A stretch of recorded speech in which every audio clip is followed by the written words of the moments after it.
이 시간 하나님을 예배에게 모인 사랑하는 모든 예배자들 위해 하나님의 크신 은혜와 사랑이 또한 예수 그리스도의 평강이 가득하시기를 주님의 이름으로 축원합니다.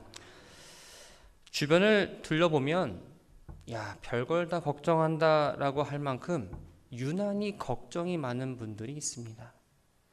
미국의 심리학자 어니 젤린스키는 이 걱정에 대한 연구를 했습니다. 연구 결과는 이렇습니다. 우리가 하는 걱정의 40%는 절대 현실에서 일어나지 않을 일이다.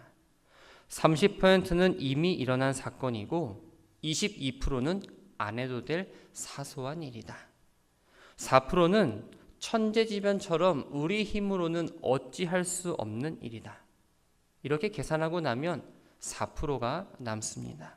이 4%만이 우리가 걱정하고 대비해야 대처할 수 있는 진짜 사건이다. 다시 말하면 우리가 하는 어떤 염려 또 걱정의 96%는 쓸데없는 일이라는 거죠. 이러한 일로 기쁨도 웃음도 또 마음의 평안도 잃어버린 채 살아갈 필요는 없습니다. 성경을 펴보면 많은 글자들이 있습니다. 하나님께서 하신 명령들이 담겨 있지요. 어떤 명령이 가장 많이 있을까요? 사랑하라, 순종하라, 또 기도하라, 섬기라라고 생각하실 수 있지만 정답은 두려워하지 말라입니다. 그렇다면 몇 번이나 나올까요? 어느 목사님이 이걸 세봤더니 365번이 나왔다라고 이야기합니다. 우리가 하나님 말씀과 또 하나님 뜻대로 살아가는데 가장 큰 장애물은 바로 이 두려움입니다. 1년이 365일이니 우리는 매일매일 두려워하지 말라는 하나님의 그 음성을 들으면서 두려움을 이기고 하나님 말씀과 뜻대로 믿음의 길을 잘 걸어가야 합니다.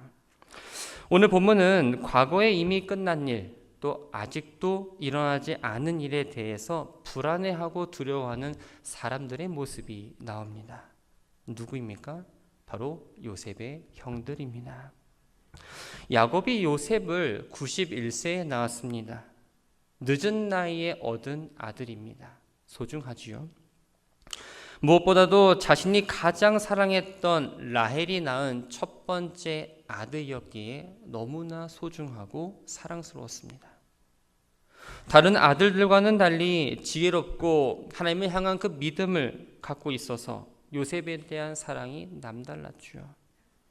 그 사랑의 표현으로 요셉에게 채색 옷을 지어 입히고 편애하는 것을 감추지 않았습니다. 채색 옷은 손목을 덮고 발목까지 내려올 만큼 긴 겉옷을 말합니다. 이 옷은 다양한 색깔의 줄무늬가 들어가 있습니다. 주로 왕족이나 왕의 자녀들, 또 족장 시대에는 족장이나 그의 후계자가 입는 옷이었습니다. 이 점을 고려하면 야곱은 11번째 아들 요셉이 아니라 바로 장자인 르우벤에게 입혀야 합니다. 그러나 요셉에게 계속 지어 입힘으로써 장남 르우벤을 비롯한 모든 형제들이 아버지의 편애로 상처를 입게 되고 요셉을 미워하고 시기합니다. 일상에서는 샬롬이라는 그 안녕이라는 인사조차 하지 않을 정도로 형제 간의 사이가 벌어졌습니다. 이러한 상황에서 요셉이 형들에게 두 번의 꿈 이야기를 함으로써 시기와 미움이 더 커지게 되었지요. 결국 형들은 요셉을 죽이겠다는 마음까지 먹게 됩니다. 하지만 장남 르우벤이 죽이지 말자고 제안을 했고 길르앗에서 애굽으로 내려가던 이스마엘 상인들에게 은 20세겔을 받고 요셉을 팔아버립니다. 시간이 흘렀습니다. 요셉은 애굽의 총리가 되었습니다. 형들에게 충분히 어떤 벌을 줄 수 있는 위치에 올라왔습니다. 하지만 요셉은 과거의 형들이 자신에게 행했던 악행들에 대해서 어떠한 질책도 하지 않았습니다. 벌도 주지 않았습니다. 무조건 용서합니다. 이미 오래전에 그 문제를 다 정리하고 요셉은 아주 자유하게 살았습니다. 형들은 요셉의 도움으로 대기근을 무사히 넘기고 애굽의 고센 땅에서 평안하게 살아가고 있었지요. 하지만 여전히 과거에 저지른 잘못에서 해방되지 못하고 두려움과 불안감이 마음을 짓눌리며 살았습니다. 동생 요셉이 아버지 야곱을 너무나도 사랑해서 효심이 가득해서 자신들에 대한 복수를 아버지가 죽고 난 이후에 혹 하지 않을까라는 의구심을 갖기도 합니다. 그런데 이제 이 아버지가 돌아가셨으니 자신들이 생각했던 최후의 마지노선도 무너져 버렸습니다. 15절을 보면 요셉이 혹시 우리에게 원한을 품고 우리가 그에게 했던 모든 잘못에 대해 안갚음을 하면 어떻게 하지라고 말합니다. 이처럼 과거의 죄가 해결되지 못한 사람은 늘 불안 속에 살아갑니다. 잠언 55장 22절은 악인은 자기의 악에 걸리며 그 죄의 줄에 매인다라고 말합니다. 어떤 일을 하거나 혹은 어떤 일을 결정해야 하는 순간에 그 죄가 발목을 잡습니다. 그러면 우리는 날마다 하나님 앞에 나와서 내 안에 참된 모습을 발견해야 합니다. 그리고 혹 죄가 있다면 주님의 사랑과 은혜로 고침을 받아야 합니다. 하나님은 우리가 죄를 짓고 불안해하는 모습이 아니라 선을 행하고 정직을 추구하며 하나님의 은혜 안에 참 평안과 기쁨을 풍성히 누리는 것을 보길 원하십니다. 요셉의 형들은 요셉을 직접 마주할 수 없을 만큼 두려워했습니다. 그래서 아버지 장례가 끝나자마자 사람을 보내어 아버지 야곱의 유언을 방패 삼아 혹시 남아있을지도 모르는 요셉의 복수심을 달래려고 합니다. 야곱의 유언을 보면 16절과 17절에 당신의 아버지가 돌아가시기 전에 명령하여 이르시기를 내 형들이 내게 악을 행했을지라도 이제 바라건대 그들의 허물과 죄를 용서하라. 형제들은 지금 우리의 아버지라고 하지 않습니다. 당신의 아버지라고 표현합니다. 요셉에 대해서 신분상 큰 차이를 느꼈습니다. 뿐만 아니라 과거 자신들의 지은 죄가 너무나 크고 반인륜적인 행위라는 것을 너무나 잘 알고 있었기 때문에 요셉과 형제라는 걸 감히 말할 수가 없었습니다. 요셉은 17년 전 이미 형들을 용서했을 뿐만 아니라 형들과 그 가족들에게 큰 사랑을 베풀었습니다. 형들이 조금이라도 섭섭하지 않도록 또 불안해하지 않도록 모든 편의를 제공했고 필요를 채워주었습니다. 그런데 형들은 이러한 사랑을 받으면서도 지금까지 자신에게 보복을 당할까 봐 두려움과 불안해하며 살아왔다는 것을 알게 됩니다. 너무나 안타까웠죠. 그저 눈물을 흘릴 수밖에 없었습니다. 사람을 보내서 용서를 구했는데 요셉이 눈물을 흘렸다고 하니 형들은 더 신경이 쓰였습니다. 과거의 일이 아직도 동생이 그 마음 가운데에 지워지지 않아서 그런 건 아닌가. 그 생각에 더 걱정이 되었습니다. 그래서 이번에는 사람을 보내지 않고 직접 요셉을 찾아가서 엎드리며 우리는 당신의 종들이라고 고백합니다. 자신들을 요셉의 종이라고 표현한 것은 진짜 내가 요셉의 종이 될게요 라고 말하는 게 아닙니다. 요셉으로부터 어떠한 징계가 주어지더라도 그것을 달게 받겠다는 말이었습니다. 형들은 요셉에게 용서를 받고자 하는 그 간절한 마음이 있었기 때문에 형이었지만 극도로 자신을 낮추고 있습니다. 요셉이 어린 시절 두 가지의 꿈을 꾸었습니다. 형들의 단들이 요셉의 단을 둘러서 절을 하는 꿈, 11별이 요셉에게 절하는 꿈이 이 상황을 통해서 이루어지게 됩니다. 형들이 요셉에게 이러한 자세를 취한 건 아주 잘한 일입니다. 이렇게 하지 않았다면 물질적으로는 어려움 없이 풍족하고 행복하게 살았을 테지만 계속해서 불안하고 두려움에 눌려 살 수밖에 없습니다. 과거의 죄에 매여서 앞으로 한 발자국 나아간 것도 너무나 힘든 어려울 수밖에 없는 삶을 살 수밖에 없었던 거죠. 요셉은 자기를 두려워하며 용서를 구한 형들에게 이렇게 이야기합니다. 19절을 보면 두려워하지 마소서. 내가 하나님을 대신하리이까. 형들이 나에게 아무리 잘못했다 할지라도 심판은 하나님께 속한 것인데 내가 어찌 하나님의 자리에 앉아서 형들을 심판할 수 있겠습니까? 나는 형들을 심판하지 못한다라고 이야기합니다. 요셉이 하나님에 대한 경외심 또한 성숙한 신앙을 소유하지 않았다면 이런 말을 할 수가 없습니다. 우리도 요셉처럼 하나님을 향한 경외심, 성숙한 신앙을 가져야 합니다.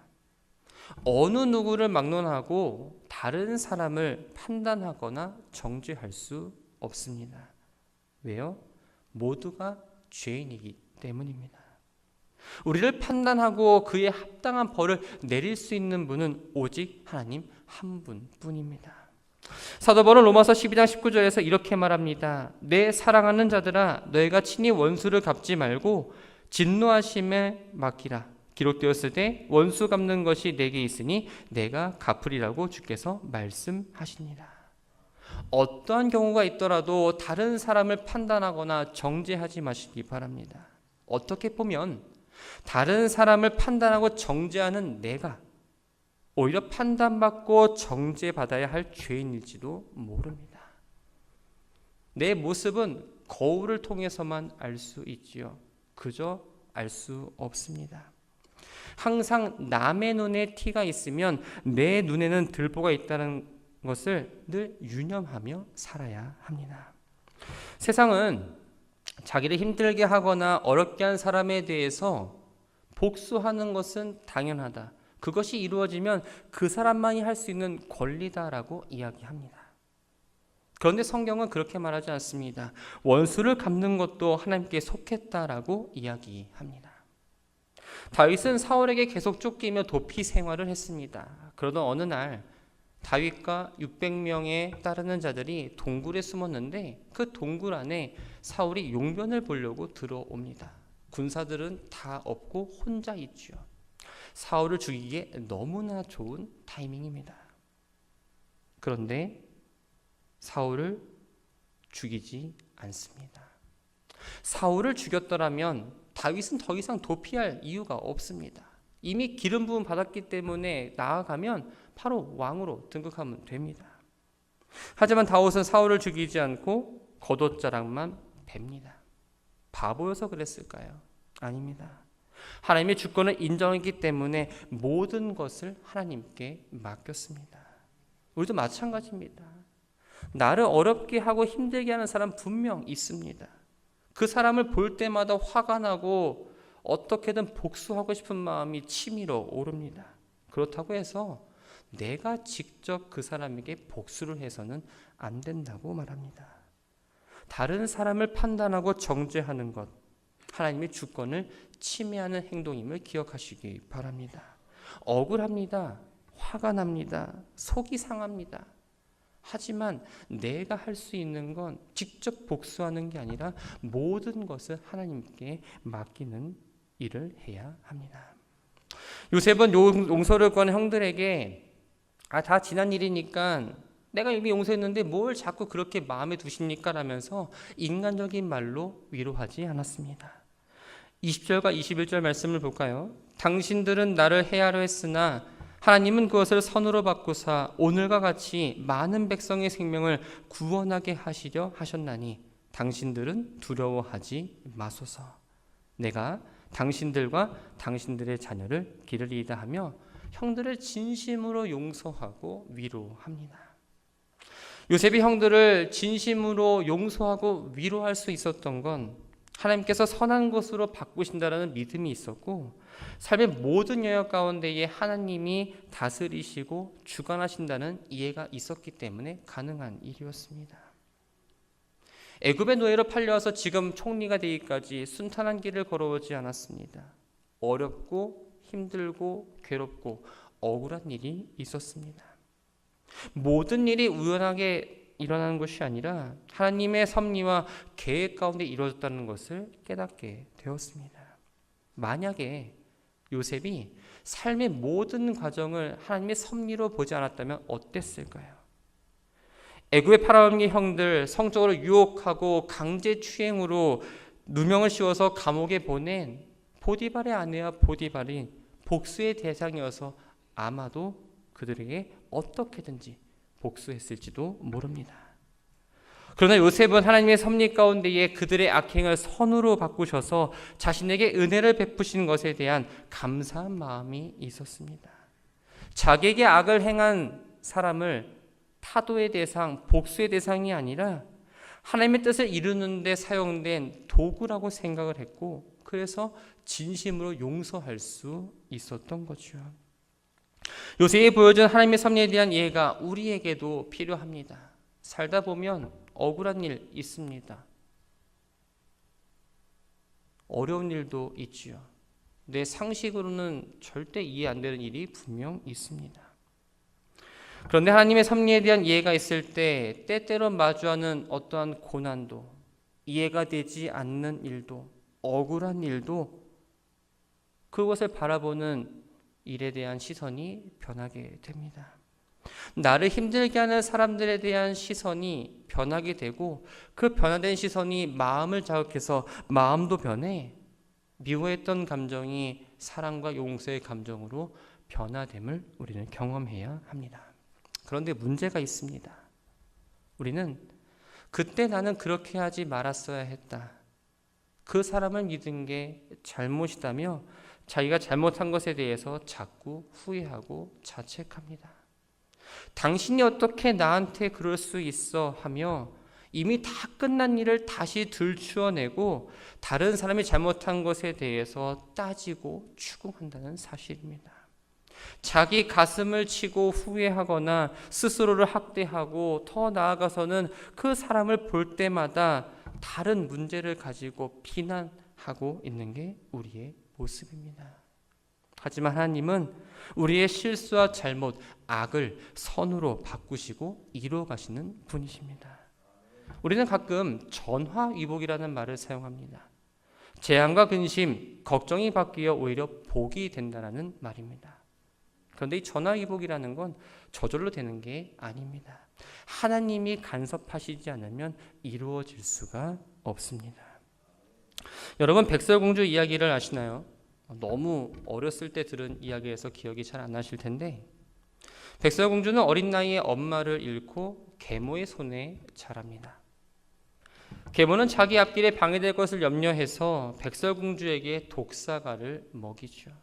독사과를 먹은 백설공주는 죽었습니다. 난쟁이들은 백설공주를 묻을 수가 없어서 유리관을 짜고 그 안에 백설공주를 안치합니다. 숲을 지나가던 다른 나라 왕자가 죽어있는 이 백설공주를 보고 첫눈에 반해 사랑에 빠집니다. 난쟁이들에게 후한 대접을 하는 조건으로 그 유리관을 자기 나라로 가져가겠다고 하죠. 하지만 하인들이 관을 옮기려던 중 휘청거립니다. 그 휘청거릴 때 유리관이 떨어질 뻔했고, 그때 백설공주 목구멍에 있던 독사과가 빠져나오면서 다시 살아났습니다. 여러분, 우리 목에도 이런 독사과가 지금 걸려 있습니다.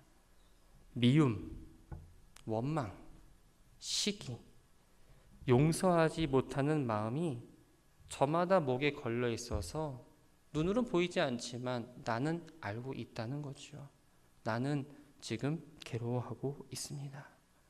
용서하지 못하는 마음이 왜 독사과일까요? 그것은 남을 괴롭히는 게 아니라 나를 힘들게 하기 때문입니다. 결과적으로 용서라는 건 나를 희생자로 만드는 것을 벗어버리는 일입니다. 목에 걸린 이 독사과를 토해내야지만 우리의 영혼이 온전히 살아갈 수가 있습니다. 마태복음 18장을 보면 베드로가 용서의 횟수에 대해서 예수님께 물어봅니다. 주여, 형제가 내게 죄를 범하면 몇 번이나 용서하여 주리이까? 7번까지 하오리이까? 7, 아시는 것처럼 완전수입니다. 근데 이 7이라는 숫자는 거룩 또 죄 용서의 의미를 담고 있습니다. 예수님 당시 랍비들은 자신에게 같은 죄를 저지른 사람에게 3번 용서해 주는 것을 참 대단하다라고 평가하고 이를 실천하도록 가르쳤습니다. 그런데 지금 베드로는 3보다 더 큰 수인 7을 이야기하면서 7번이나 용서하면 충분하지 않느냐, 더 대단한 것이 아닙니까? 라며 질문을 하고 있는 거죠. 이 예수님께서 이렇게 반응을 하십니다. 7번뿐 아니라 7번을 70번까지라도 할지니라. 당시 랍비들의 가르침을 훨씬 뛰어넘는 7번의 용서를 제안한 그 베드로를 칭찬하지 않으십니다.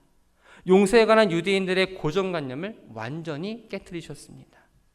1번씩 7번이라도 하라, 490번을 세면서 하라는 말이 아니죠. 횟수에 제한하지 말고 용서할 수 있을 만큼 끝없이 용서하라는 말입니다. 용서하다라는 말의 원어 아페소는 보내버린다, 어딘가로 가게 한다라는 뜻입니다. 다시 말해서 누군가를 용서한다는 것은 악을 행한 그 사람과 그 죄, 그 안 좋은 기억들을 저편으로 보낸다는 의미입니다. 용서했다고 말은 했지만 그 죄를 아직도 내 마음속에 담아두고 있다면 그 사람을 완전히 용서한 게 아니라는 거죠. 기억의 저편으로 저 멀리 던져버리고 조금도 담아두지 말아야 진정한 용서가 이루어집니다. 예수님은 제자들에게 기도를 가르쳐주시면서 말씀하셨습니다. 우리가 우리에게 죄 지은 자를 사하여 준 것 같이 우리 죄를 사하여 주시옵고. 우리 죄에 대한 하나님의 용서와 다른 사람에 대한 우리의 용서가 긴밀하게 연결되어 있다는 것을 보여줍니다. 그리스도 안에서 우리는 이미 용서를 받았습니다. 그렇다면 다른 사람에게 용서를 베풀고 그들을 사랑함으로 주님을 향한 믿음을 증명해내야 합니다. 용서는 내 힘으로 할 수 있는 게 아닙니다. 하나님께 죄사함 받은 그 은혜 안에서 다른 사람을 용서하는 능력이 나옵니다. 이것을 모르는 사람은 하나님의 용서를 진정으로 체험했다고 말할 수 없습니다. 혹 내가 하나님의 용서를 체험했다라고 말했다면 우리는 반드시 그 사람을 용서할 수 있어야 합니다. 그렇지 않다면 마치 1만 달란트 빚진 자와 같이 우리는 용서받을 가치가 없는 사람이 됩니다. 가만히 생각해보면 우리의 마음을 속상하게 하고 지치게 하는 건 큰 문제들이 아닙니다. 발바닥에 있는 작은 굳은 살이 걷게 힘들게 하는 것처럼 우리의 일상 가운데 주고받는 작은 일들이 어두운 그림자가 되어서 내 영혼을 짓누릅니다. 내 마음에 들여온 이 어둠은 내가 걷어낼 수 없습니다. 하나님의 은혜 안에, 하나님의 빛이 내 안에 있을 때 사라집니다. 그러므로 우리는 하나님의 은혜 안에 늘 머물고 굳게 서야 합니다. 내일 모레면 어느덧 5월입니다. 새로운 날이 시작된다고 해서 내 삶이 새로워지는 건 아닙니다. 이스라엘 사람들은 6월절이 다가오면 집안에 있는 묵은 누룩을 찾아내서 다 없애버렸습니다. 우리도 이제는 내 안에 있는 누룩을 없애야 합니다. 미웠던 감정들, 누군가를 향한 원망의 감정, 또 누군가를 볼 때마다 판단하고 정죄하고 용서하지 못하는 그 감정을 청산하지 않고는 아무리 5월이 오고 6월이 오고 2027년이 오고 시간이 물리적으로 바뀐다 하더라도 우리는 새롭게 시작할 수가 없습니다. 사랑하는 믿음의 가족 여러분, 요셉은 형들 때문에 자기가 그렇게 사랑받던 부모님과 떨어져 살았고 노예로 사는 불행한 인생을 걸어왔습니다. 그러나 요셉은 결코 과거에 머물지 않았습니다. 형들의 잘못을 진심으로 용서하고 위로합니다. 요셉이 바보여서요? 심성이 착해서요? 아닙니다. 요셉은 화평의 사람이었기 때문에 가능했습니다. 사도 바울은 고린도후서 5장 18절에서 그리스도로 말미암아 우리를 자기와 화목케 하시고 우리에게 화목하게 하는 직책을 주셨다라고 말합니다. 예수 그리스도로 인해서 하나님과 화목하게 된 우리는 이제 우리의 각자의 자리에서 화평을 만들어낸 사람으로 살아내야 합니다. 히브리서 기자도 성도들을 향해서 모든 사람으로 더불어 화평함과 거룩함을 쫓으라. 이것이 없이는 아무도 주를 믿지 못한다라고 말합니다. 사랑하는 성도 여러분, 모든 사람들과 함께 화평하기를 힘쓰시기 바랍니다. 물론 때로는 도저히 용서할 수 없다고 생각되는 억울한 일을 당할 때가 있습니다. 화가 납니다. 혈압이 오릅니다. 하지만 그러한 때라도 모든 것을 공의로우신 하나님께 맡기고 용서함으로 우리는 화평을 이루어내야 합니다. 화평하지 않고서는 하나님을 예배하는 것도 하나님을 사랑하는 것도 있을 수가 없습니다. 창세기는 요셉의 죽음으로 끝이 납니다. 위대한 족장 시대가 끝나고 하나님의 나라를 이루어가는 새로운 시대가 찾아옵니다. 그 시대와 시대를 연결하는 그 연결고리는 바로 요셉의 용서였습니다. 이 세상에서 가장 귀한 선물이 있다면 바로 이 용서입니다. 서로 용서하지 못하고 용서받지 못하면 미래를 향해서 조금도 나아갈 수가 없습니다. 용서하지 못하면 결코 행복할 수 없습니다. 다른 사람의 잘못을 비판하고 평가하고 앞장서는 모습이 아니라 용서의 능력을 발휘하는 용서의 사람으로 세워나가시기 바랍니다. 용서는 그저 죄만 용서하는 것이 아니라 그 사람에게 진정한 위로를 가져다 줄 수 있습니다. 서로 위로하고 서로 용서하고 서로 보담아주고 부족한 게 있다면 채워주는 것이 우리 교회 공동체인 줄 믿습니다. 바라기는 이러한 용서의 사람으로 위로의 사람으로 살아가심으로 하나님의 뜻에 합당한 삶을 날마다 살아내는 저와 여러분들 되시기를 주님의 이름으로 축원합니다. 기도하겠습니다.